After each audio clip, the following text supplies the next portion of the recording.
Time to take a look at our history of the week. Throwback Thursday as we take a look at 조선 어학회입니다. The Korean Language Society. 10월 19일은 조선 어학회에서 한글 맞춤법에 대한 통일안을 마련한 날인데요. So October 19th is the day when the Korean Language Society established a unified proposal for the spelling rules of 한글. 조선 어학회란 일제강점기의 한국말을 쓰는 것이 불법이 되고 한국 사람들은 모두 일본식으로 이름을 개명해야만 했던 시절에 한국말을 잃어버리지 않게 위해서 1931년 한국말과 글의 영구 정리를 목적으로 설립된 단체입니다. Now, the Korean Language Society was founded in 1931 to preserve the Korean language during the Japanese colonial era when speaking Korean was illegal and Koreans were forced to change their names to Japanese.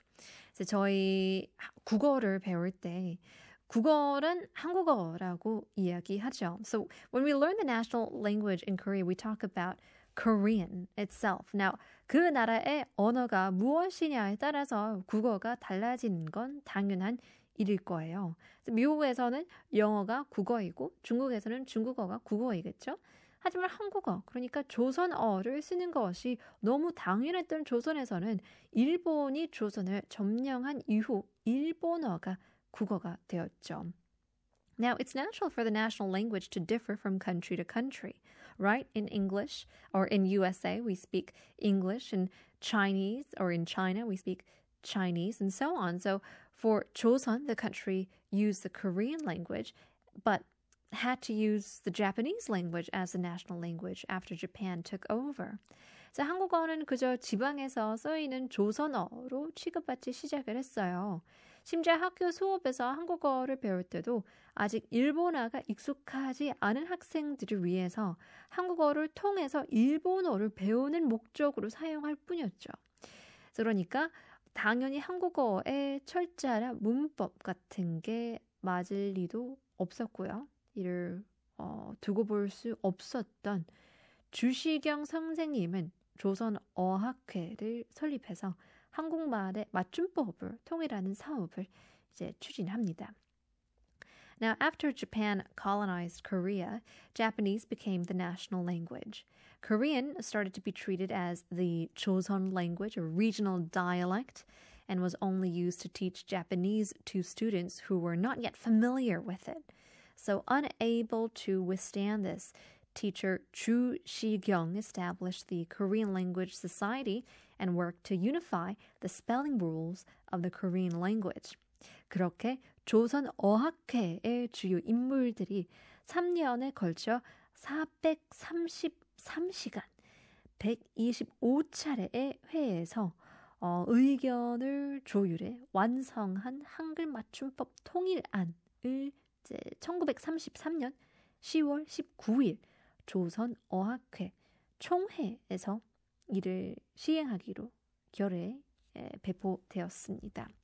Over 3 years, the main figures of the Korean Language Society held 125 meetings, totaling 433 hours, and completed the Unified Hangul Spelling Proposal, decided to distribute on October 19th, 1933.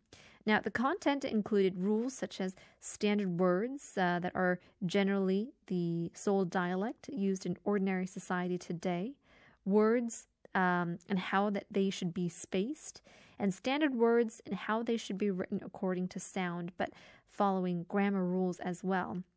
Now, these became the basis for the Hangul grammar we use today.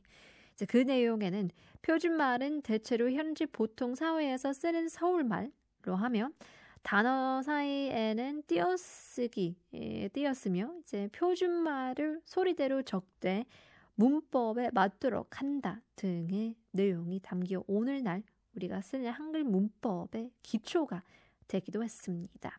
So, if you have any complaints about 띄어쓰기 and grammar and things like that, These are the people to thank and also the people to blame. Here's 이적, 그땐 미처 알지 못했지.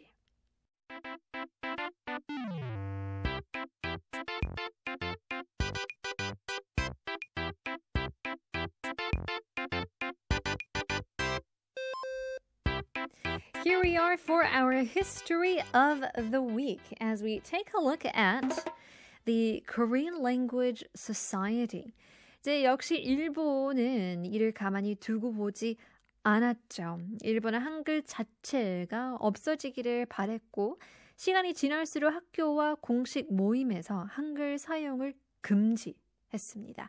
그러다가 조선 어학회 사건으로 불리는 사건이 발생하게 됩니다. 기차 안에서 어떤 여학생이 한국말을 하는 것을 보고 일본의 경찰관이 이 여학생을 바로 체포하면서 사건이 발생하죠. Now, Japan did not just let this stand by. They wished for Hangul to disappear and progressively banned its use in schools and official gatherings. So this led to an incident known as the Korean Language Society Incident. A girl was arrested by a Japanese policeman for speaking Korean on the train. 이 여학생은 감옥으로 끌려가 고문을 받게 되는데요. 혹독한 고문을 견딜 수 없었던 여학생은 서울에서 우리말 사전을 만들고 있다는 사실을 말하게 되죠. 이렇게 실마리를 잡는 일본 경찰은 바로 조선어학회로 들이닥쳐 조선어학회와 관련된 33명 학자를 체포하게 됩니다. 그리고 모두 감옥에 갇혀 모진 고문을 받게 되는데요. In jail, she was tortured until she revealed that a Korean dictionary was being created in Seoul. So the Japanese police then stormed the Korean Language Society and arrested 33 scholars associated with the organization who were then tortured in prison. 학자 자신들은 한글을 연구했을 뿐이라며 독립운동을 한 것이 아니라고 이야기를 해보지만 일본은 받아들이지 않았죠. 그리고 원하는 대답이 나올 때까지 고문을 가하며 재판도 받지 못하고 2년이 지납니다. 드디어 재판을 받을 때 죄명은 다름 아닌 나라를 혼란스럽게 한 죄, 내란죄였습니다. 말도 안 되는 것이죠. Now the scholars claimed that all they were doing was researching the Korean language Hangul, not engaging in any independence movement against Japan, but Japan did not accept this. They tortured the scholars until they got the answers they wanted, and after 2 years, the scholars were finally put on trial for the crime of internal rebellion. Of course, they were all found guilty and imprisoned until liberation. 당연히 짜고 치기라도 한 듯 모두 유죄를 선고받았고 이제 이들은 광복이 돼서 석방되기 전까지 옥살이를 하게 됩니다. After liberation, the first thing the executives of the Korean Language Society did was search for the manuscripts. 광복을 맞고도 가장 먼저 조선어학회의 임원들이 한 것은 자신들이 만든 원고를 찾는 게였는데요.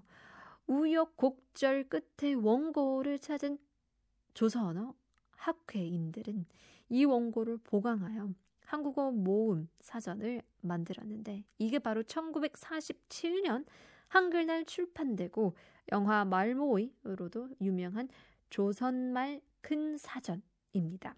They eventually found them and used them to create the Korean Vowel Dictionary, which became famous.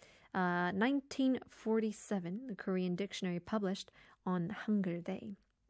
이 사전은 단어가 총 16만 4,125개에 달하는 방대한 분량으로 전국 8도의 순우리말과 한자어, 외래어, 관용어, 전문어, 옛말, 고유명사까지 포함한 첫 종합 사전이죠. So this dictionary is a comprehensive dictionary that includes 164,125 words from the 8 provinces of Korea, as well as Chinese characters, foreign words, idioms, technical terms, and old terms as well. So 이러한 노력들이 있었기 때문에 우리가 이렇게 아름다운 한국어를 쓰고 있다는 거 잊지 말도록 해야 하는데 이러면서 아파트 이름 메뉴판이 거의 다 뭐 이탈리아, 불어, 영어여서 조금 창피하면서 그분들도 슬퍼하시겠죠. But thanks to all these efforts, we are able to see the beautiful Korean language today. So let us not forget about the devotion and start changing our menus and apartment names and all the brands into Korean. It's what these people fought for. Well, in any case, hopefully you learned a lot. It's time to